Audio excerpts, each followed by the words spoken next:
Lectura hablada presenta Eleonora de Edgar Allan Poe. Vengo de una raza notable por la fuerza de la imaginación y el ardor de las pasiones. Los hombres me han llamado loco, pero todavía no se ha resuelto la cuestión de si la locura es o no la forma más elevada de la inteligencia, si mucho de lo glorioso, si todo lo profundo, no surgen de una enfermedad del pensamiento, de estados de ánimo exaltados a expensas del intelecto general. Aquellos que sueñan de día conocen muchas cosas que escapan a los que sueñan solo de noche. En sus grises visiones obtienen atisbos de eternidad y se estremecen, al despertar, descubriendo que han estado al borde del gran secreto. De un modo fragmentario aprenden algo de la sabiduría propia y mucho más del mero conocimiento propio del mal. Penetran, aunque sin timón ni brújula, en el vasto océano de la luz inefable, y otra vez, como los aventureros del geógrafo Nubio, agresi sant mare tenebrarum quid in neo esset exploraturi.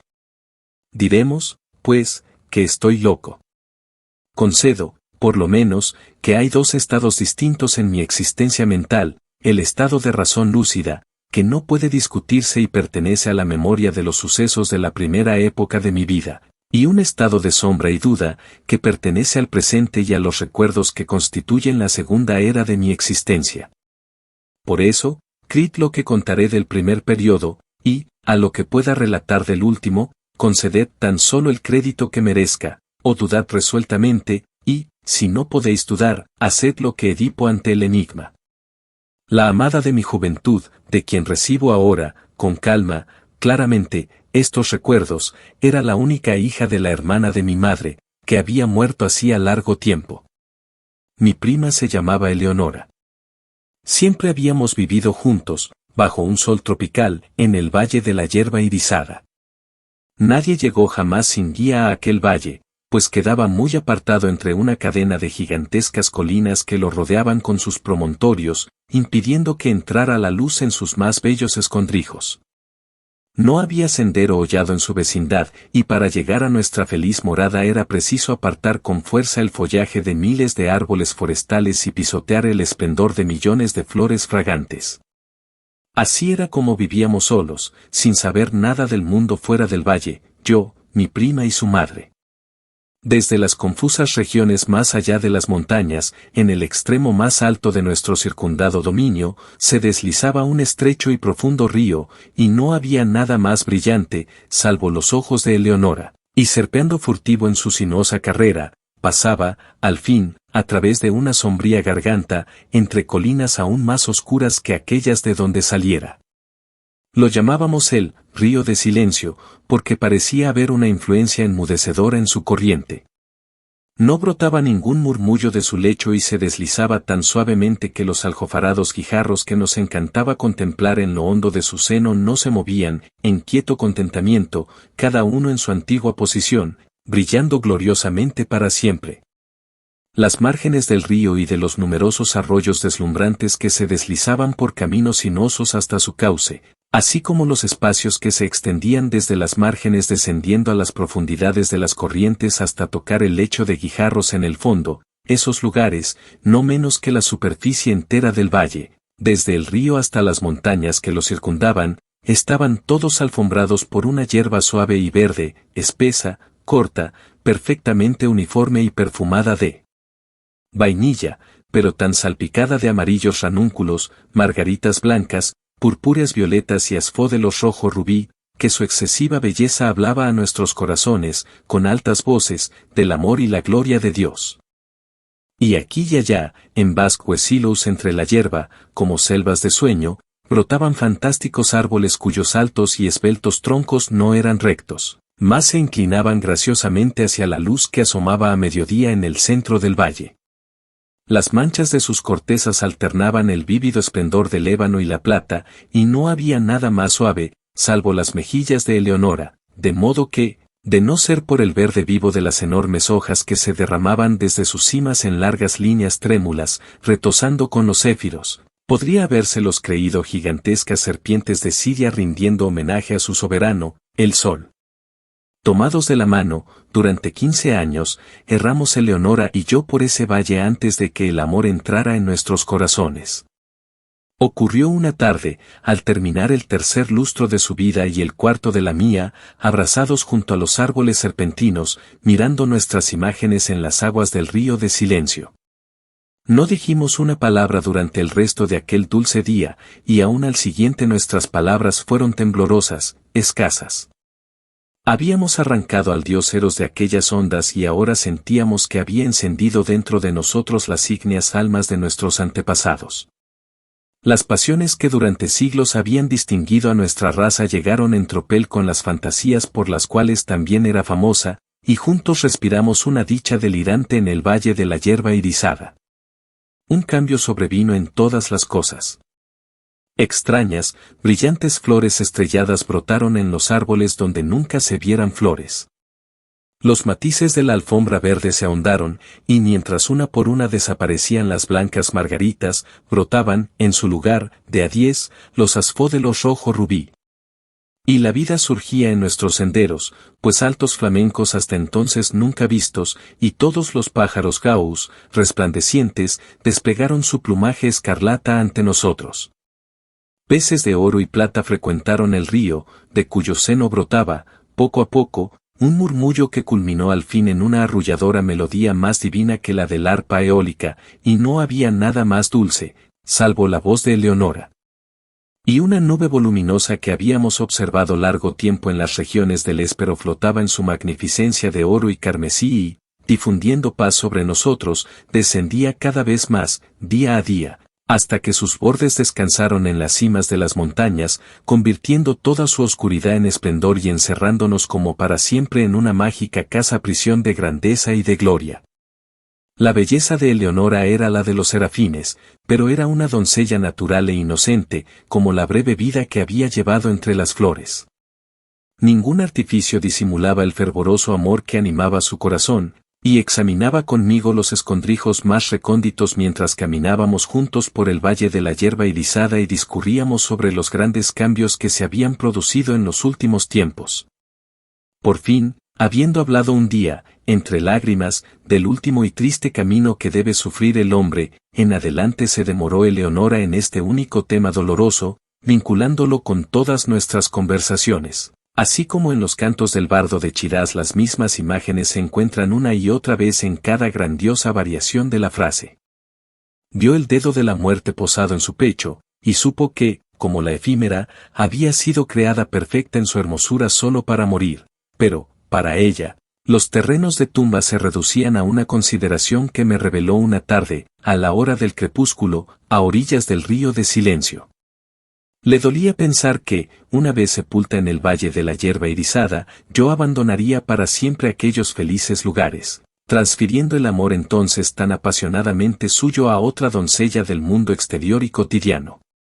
Y entonces, allí, me arrojé precipitadamente a los pies de Eleonora y juré, ante ella y ante el cielo, que nunca me uniría en matrimonio con ninguna hija de la tierra, que en modo alguno me mostraría desleal a su querida memoria, o a la memoria del abnegado cariño cuya bendición había yo recibido. Y apelé al poderoso amo del universo como testigo de la piadosa solemnidad de mi juramento. Y la maldición de él o de ella, santa en el Elíseo, que invoqué si traicionaba aquella promesa, implicaba un castigo tan horrendo que no puedo mentarlo.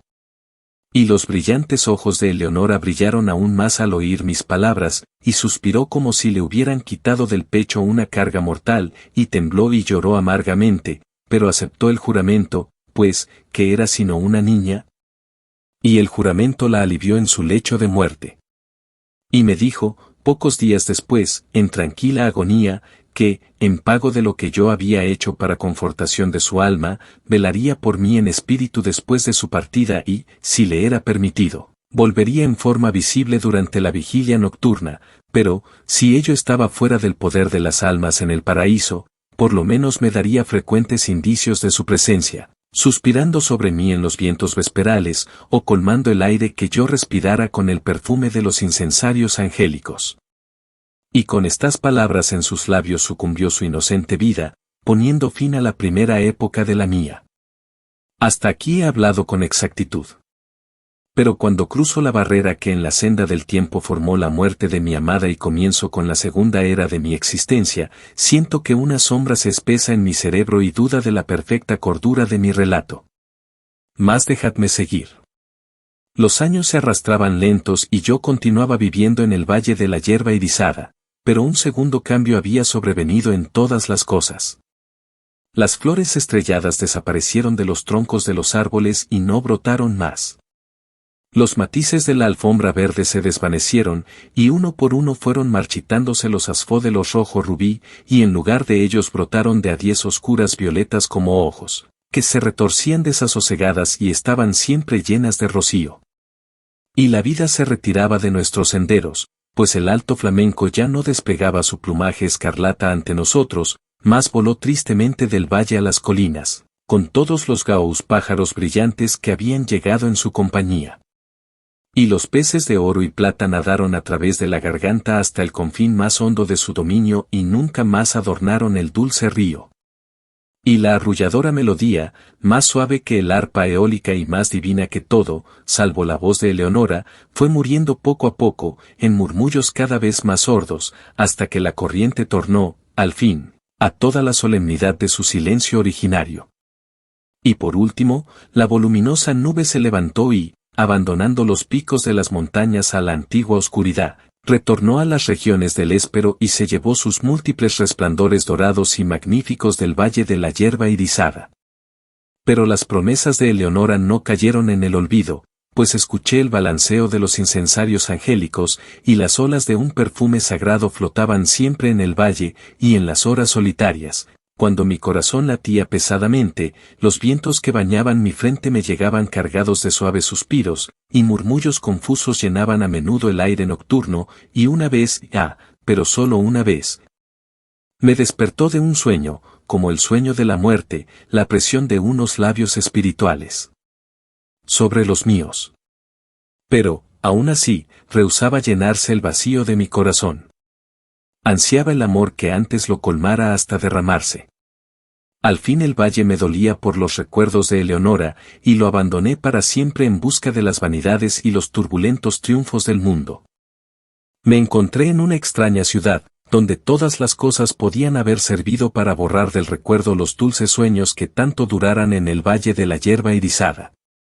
El fasto y la pompa de una corte soberbia y el loco estrépito de las armas y la radiante belleza de la mujer extraviaron e intoxicaron mi mente. Pero, aún entonces, mi alma fue fiel a su juramento, y las indicaciones de la presencia de Eleonora todavía me llegaban en las silenciosas horas de la noche. De pronto, cesaron estas manifestaciones y el mundo se oscureció ante mis ojos y quedé aterrado ante los abrasadores pensamientos que me poseyeron, ante las terribles tentaciones que me acosaron, pues llegó de alguna lejanísima tierra desconocida, a la alegre corte del rey a quien yo servía, una doncella ante cuya belleza mi corazón desleal se doblegó enseguida, a cuyos pies me incliné sin una lucha, con la más ardiente, con la más abyecta adoración amorosa. Que era, en verdad, mi pasión por la jovencita del valle, en comparación con el ardor y el delirio y el arrebatado éxtasis de adoración con que vertía toda mi alma en lágrimas a los pies de la etérea Ermengarda. Ah, brillante serafín, Ermengarda. Y sabiéndolo, no me quedaba lugar para ninguna otra. Ah, divino ángel, Ermengarda. Y al mirar en las profundidades de sus ojos, donde moraba el recuerdo, solo pensé en ellos, y en ella. Me casé, no temí la maldición que había invocado, y su amargura no me visitó. Y una vez, pero solo una vez en el silencio de la noche, llegaron a través de la celosía los suaves suspiros que me habían abandonado, y adoptaron la voz dulce, familiar, para decir: duerme en paz. Pues el espíritu del amor reina y gobierna y, abriendo tu apasionado corazón a Ermengarda, estás libre, por razones que conocerás en el cielo, de tus juramentos a Eleonora. Gracias por escuchar este audiolibro. Si te gustó, no olvides suscribirte al canal para no perderte el próximo audiolibro.